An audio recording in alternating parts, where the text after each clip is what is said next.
You may have heard of the proverb, there are three kinds of people: those who make things happen, those who watch things happen, and those who don't know what's happening. This is the story of a trailblazing woman with a solid reputation of making things happen. I went to law school to do public interest law, and in my third year of law school, I took a course where you could write a paper about anything you wanted, and that was your grade, and I thought, sign me up.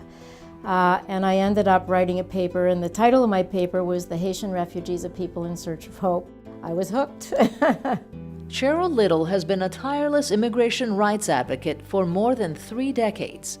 As a co-founder and executive director of Americans for Immigrant Justice, formerly known as Florida Immigrant Advocacy Center, Cheryl is intensely passionate about her work, and her contributions are significant.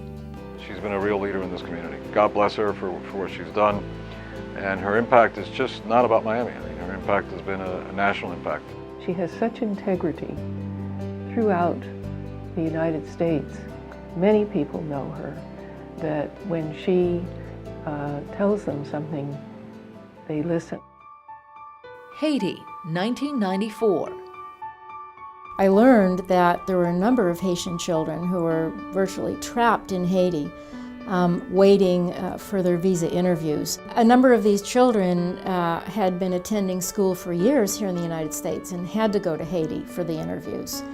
And the consulate shut down at one point, and these children were virtually in legal limbo. I mean, it was a nightmare. Virgiline Oplan was one of those children. She was 17 at the time and missed her high school graduation. I felt broken. I felt like I didn't know if I was going to be returning back. It was like almost hopeless.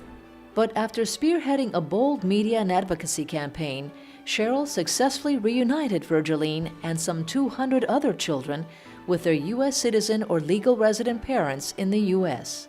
I'm forever in debt for everything. I'm sorry. I would cry all the time at night, not knowing what's going to happen the next day or what's going to happen to me in the situation that I'm in.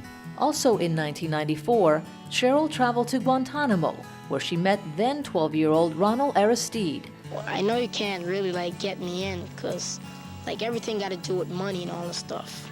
But I know the problem. Mommy, I still love you and you still love me. One of more than 300 unaccompanied children detained there following his flight from Haiti during the 1991 coup d'etat.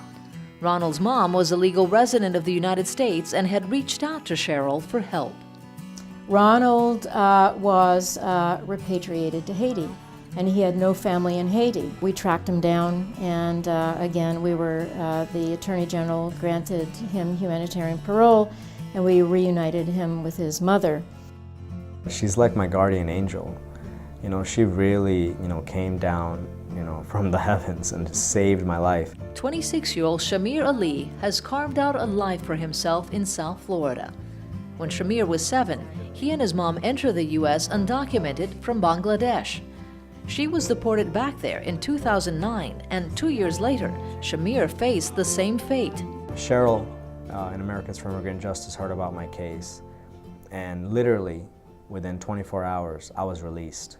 Shamir, along with tens of thousands of other immigrant youth, was granted a temporary reprieve through a federal program implemented in 2012 called Deferred Action for Childhood Arrivals, or DACA.